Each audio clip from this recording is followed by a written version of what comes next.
Selamat datang di pembahasan mendalam kita. Gini, Anda pernah gak sih pas mau melakukan sesuatu, tiba-tiba ada suara kecil di kepala yang bilang, ah nggak apa-apa lah sekali-sekali. Padahal Anda tahu itu salah. Sering sekali itu. Atau sebaliknya, pas mau berbuat baik ada yang nahan. Nanti aja deh.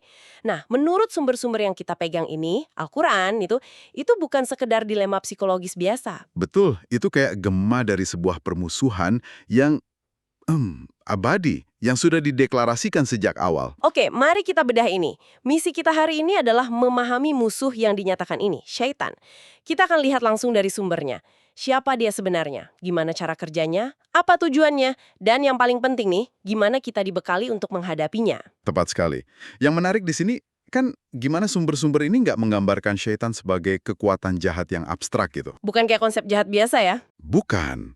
Ini lebih seperti entitas dengan biografi, dengan motivasi dan strategi yang sangat jelas. Ini adalah deklarasi perang yang dimulai sejak momen pertama penciptaan manusia. Jadi pembarasan kita ini pada dasarnya adalah sesi intelijen, gitu ya? Bisa dibilang begitu. Kita mempelajari musuh supaya kita tahu cara menangnya. Saya suka istilah itu. Kalau gitu, mari kita mulai dari data paling dasar. Siapa sih sebenarnya figur sentral di balik semua ini? Semuanya berpusat pada satu figur awal. Iblis. Kisahnya kan dimulai dengan satu perintah dari Tuhan kepada para malaikat dan iblis yang notabene dari golongan jin untuk bersujud menghormati Adam. Dan semuanya patuh. Semua patuh, kecuali dia. Penolakannya itu bukan karena lupa atau nggak sengaja, tapi didasari oleh sebuah alasan yang jadi inti dari semua masalah.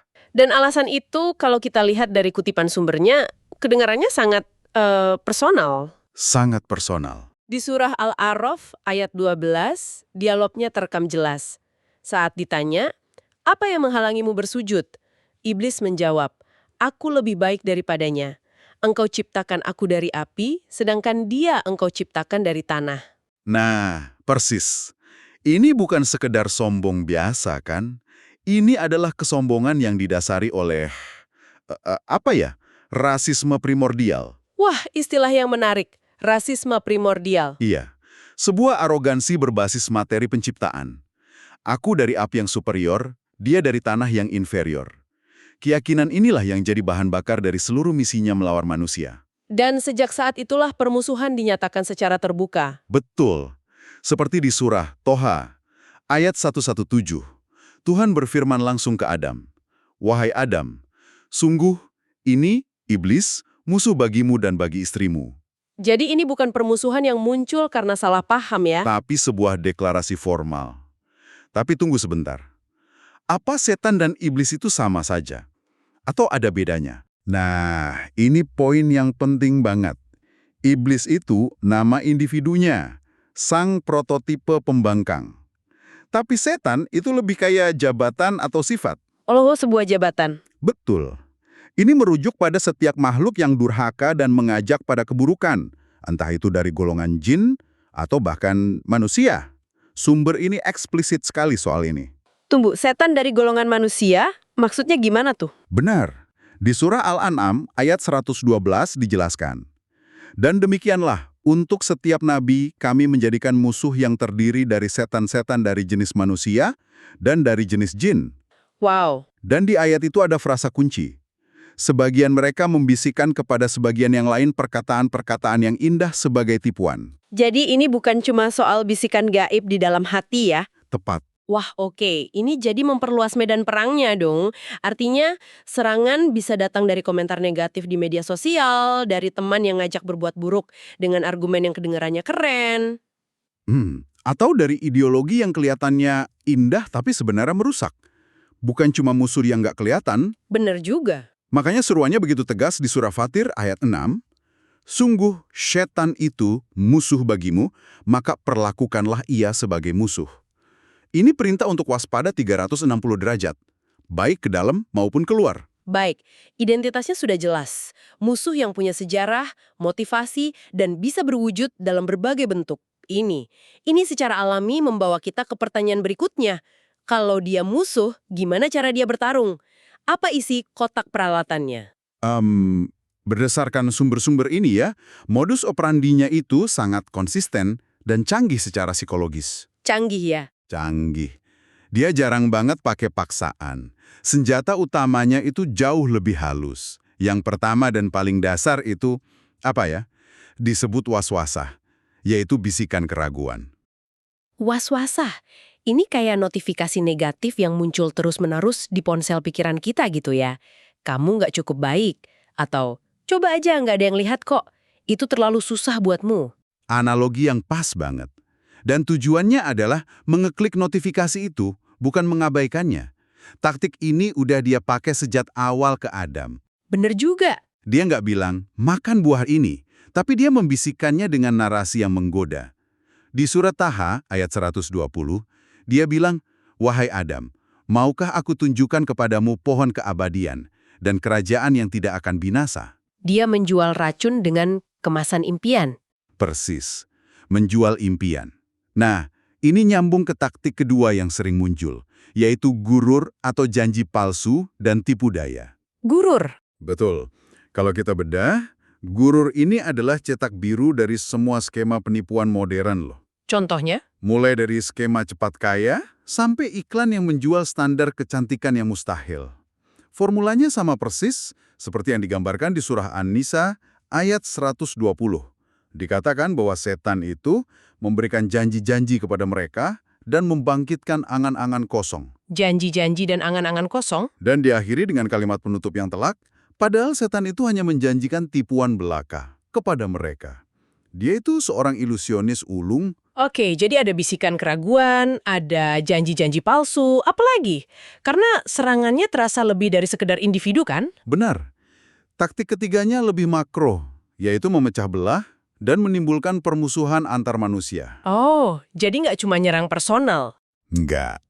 Dia nggak cuma menyerang kita secara vertikal, hubungan kita dengan Tuhan, tapi juga secara horizontal, hubungan kita satu sama lain. Sumber ini ngasih contoh yang sangat konkret di surah Al-Maidah ayat 91. Yang tentang minuman keras dan judi itu ya? Tepat. Ayat itu mengaitkan minuman keras dan judi dengan tujuan setan, yaitu untuk menimbulkan permusuhan dan kebencian di antara kamu. Dia tahu betul, manusia yang terpecah belah itu jauh lebih mudah ditaklukkan. Jadi dia adalah agen perpecahan. Dan sepertinya daftarnya masih panjang ya. Sumber-sumber ini kan juga nyebutin taktik menakut-nakuti. Betul. Menakut-nakuti kita dengan kemiskinan kalau mau bersedekah, misalnya. Terus ada juga kemampuan untuk menghias perbuatan buruk supaya kelihatan keren atau benar di mata pelakunya.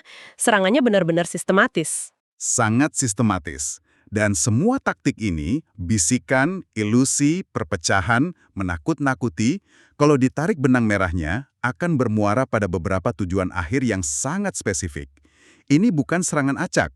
Ini kampanye dengan target yang jelas.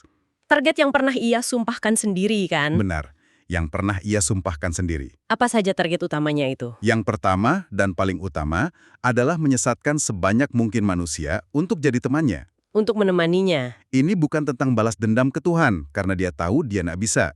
Ini balas dendam ke manusia. Sumpahnya di surah Shod, ayat 82-83, sangat jelas.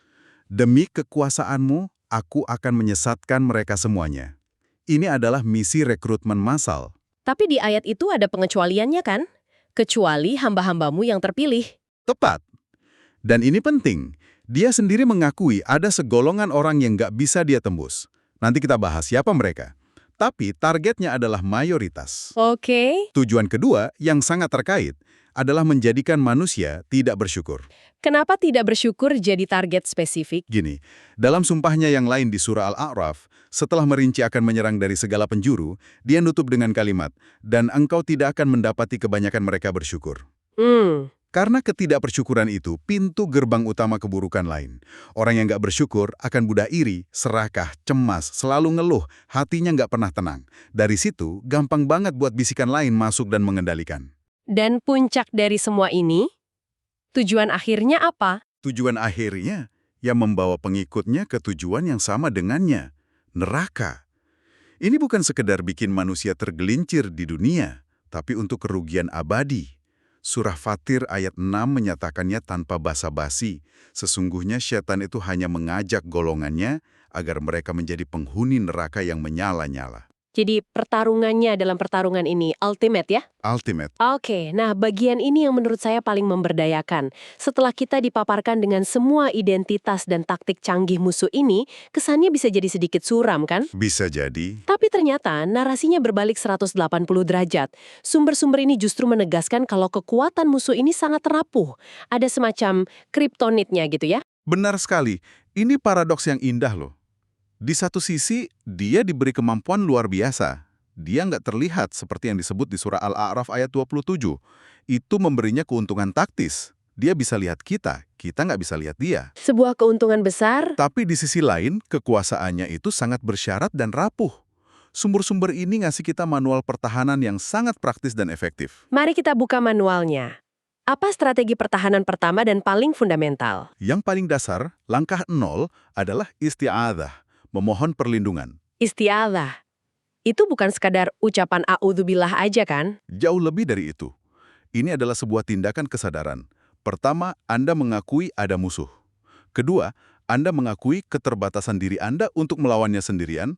Ketiga, Anda meminta perlindungan ke satu-satunya yang punya kekuatan absolut atas musuh itu. Jadi ini fondasinya? Ini fondasinya. Perintahnya ada di banyak tempat. Salah satunya di surah An-Nahl ayat 98. Bahkan saat mau baca Al-Quran pun, kita diperintahkan untuk minta perlindungan dulu. Setelah fondasi itu dibangun, apa perisai utamanya? Perisai utamanya adalah iman dan tawakal. Iman itu keyakinan yang kokoh, dan tawakal itu kepasrahan dan kepercayaan total kepada Tuhan.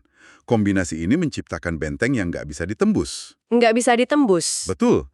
Sumbernya sangat lugas soal ini. Masih di surah An-Nahl ayat selanjutnya, ayat 99, itu jaminannya. Sungguh setan itu tidak akan berpengaruh terhadap orang yang beriman dan bertawakal kepada Tuhannya.